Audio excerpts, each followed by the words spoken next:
अकाल मृत्यु वो मरे जो काम करे चंडाल का, काल उसका क्या करे जो भक्त हो महाकाल का। आज इस वीडियो में महाकाल की सुंदर कथा का श्रवण करेंगे, अर्थात सावन महत्म का तीसरा अध्याय श्रवण करेंगे। सावन का तीसरा दिन है और तीसरा अध्याय आज श्रवण करेंगे। 2 अध्याय सुनने के लिए आपका बहुत बहुत आभार और धन्यवाद। 2 अध्यायों में हमने कुछ विशेष शिव महापुराण सावन से संबंधित बात जानी समझी, जो जीवन में हमेशा हम सभी के काम में आएंगी। अगर आपने वह 2 अध्याय नहीं सुने हैं तो जरूर से सुनिए। आज तीसरे अध्याय की बारी है, जिसमें स्वयं महादेव जो है सभी अध्यायों को एक भक्त को सुनाते हैं। उनमें से ही तीसरा अध्याय है, जिसमें नक्त व्रत, लक्ष्य पूजा, उद्यापन विधि और फलों का वर्णन किया गया है। एक बार सनत कुमार जी ने कहा, हे भगवान, आपने व्रत नियम आदि कहे, लेकिन इससे तृप्ति नहीं हुई, अतः आप सविस्तार कहे, जिसे सुन के मैं कृत्य हो जाऊं। ईश्वर बोले, हे योगीश, मनुष्य श्रावण माह नक्त व्रत बिताता है, वह 12 महीने तक इसका फल भोगता है। दिन की समाप्ति के 3 घटी पहले रात्रि भोजन को नक्त व्रत कहा जाता है। इससे सूर्यास्त से पहले 3 घटी समय का त्याग कर जो समय बचता है उसे लिया है। सूर्यास्त के 3 घटी तक के समय को संध्या काल कहा गया है। आहार, मैथुन, निद्रा और स्वाध्याय, इन 4 कार्यों को सायंकाल न करें। गृहस्थ एवं सन्यासी के भेद से नक्त भोजन की 2 अवस्था है। जब सूर्य नारायण के मंद होने पर अपने देह की छाया 2 गुनी पड़ने लगे, अर्थात दिन के अष्टम भाव में सन्यासी के लिए नक्त भोजन कहा गया है। सन्यासी को रात्रि में नक्त भोजन नहीं करना चाहिए।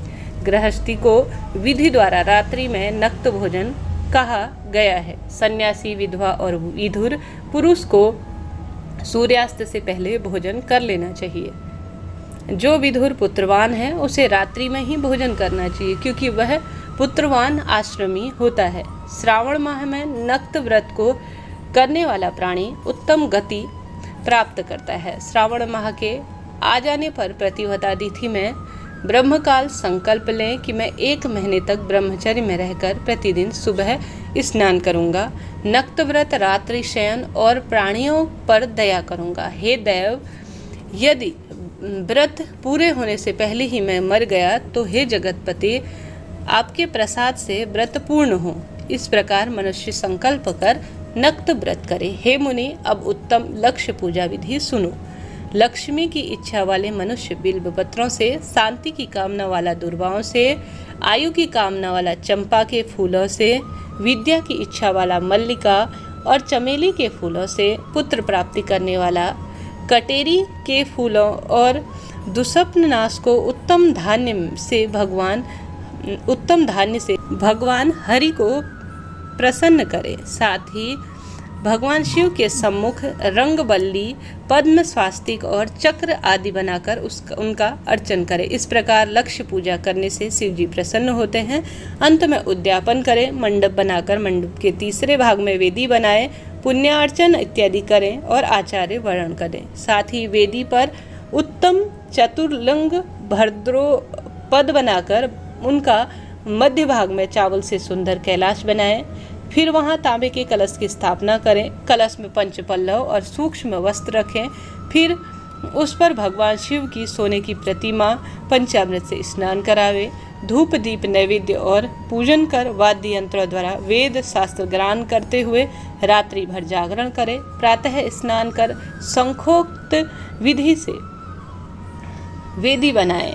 तिल, शर्करा, घृत आदि से हवन सामग्री करें। पायस से हवन करें।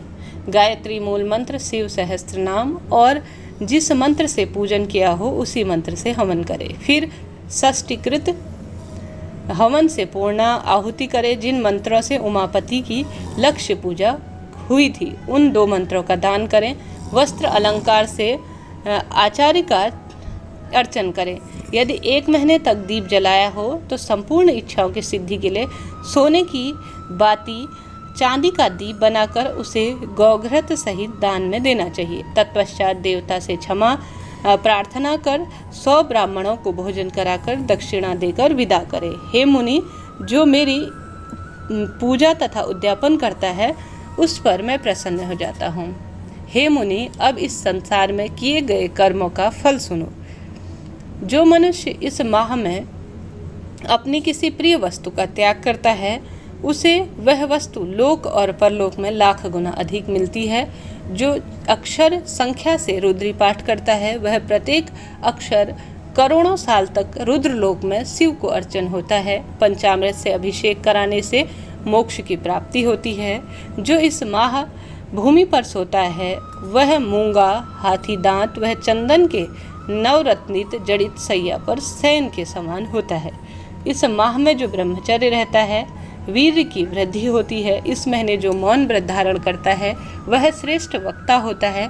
इसका किसी के साथ कलह नहीं होता, क्योंकि मौन व्रत सबसे उत्तम व्रत कहा गया है। तो इस तरह से यह तृतीय अध्याय था। स्वयं महादेव इस अध्याय का व्याख्यान करते हैं और अपने आप में अद्भुत बताते हैं। इस श्रावण महात्म्य में कही गई जो बातें हैं, जो ज्ञान है, वह अपने आप में अद्भुत कहा गया है। तो इस तरह से यह श्रावण माह का तृतीय अध्याय था जो हम सभी ने श्रवण किया। द्वितीय और प्रथम अध्याय आपने श्रवण अभी तक नहीं कर रखा है तो कृपया करके जरूर से करें। अब जान लेते हैं उन 12 ज्योतिर्लिंग के बारे में जिनका स्मरण करने से, श्रवण करने से ही व्यक्ति द्वारा 7 जन्मों द्वारा अनजाने में कोई पाप कर्म हुए हैं तो सभी मिट जाते हैं। इन 12 ज्योतिर्लिंग के बारे में जानने समझने से लाख गुना फल प्राप्त हो जाता है, ऐसा शास्त्रों में वर्णित है। तो ऐसे में हिंदू धर्म के पुराणों के अनुसार शिव जी जहाँ जहाँ प्रकट हुए, उन 12 स्थानों में शिवलिंगों में ज्योतिर्लिंग के रूप में वह स्थान जो है प्रतिष्ठित माने गए हैं।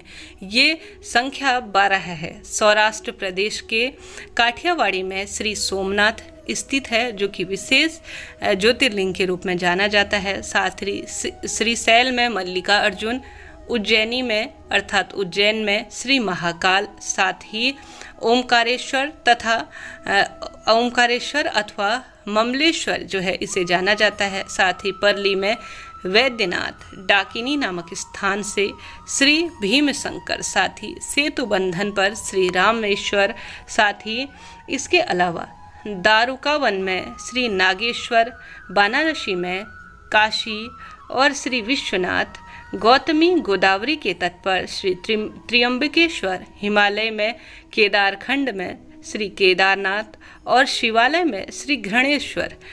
हिंदुओं में मान्यता है जो प्रतिदिन प्रातःकाल और संध्या के समय इन 12 ज्योतिर्लिंग का नाम ले लेता है, स्मरण कर देता है, श्रवण कर लेता है, उसके 7 जन्मों द्वारा जाने अनजाने में किए गए कोई भी पाप कर्म, दुख, दरिद्रता का नाश होता है। और प्रत्येक ज्योतिर्लिंग का एक एक उपलिंग भी कहा गया है, जिनका वर्णन शिव महापुराण के कोटि रुद्र संहिता के प्रथम अध्याय से प्राप्त होता है। तो इस तरह से यह जानकारी थी, आपके लिए उचित रही हो तो कृपया चैनल को लाइक करें, शेयर करें, सब्सक्राइब करें। हर हर महादेव। श्री शिवाय नमस्तुभ्यम।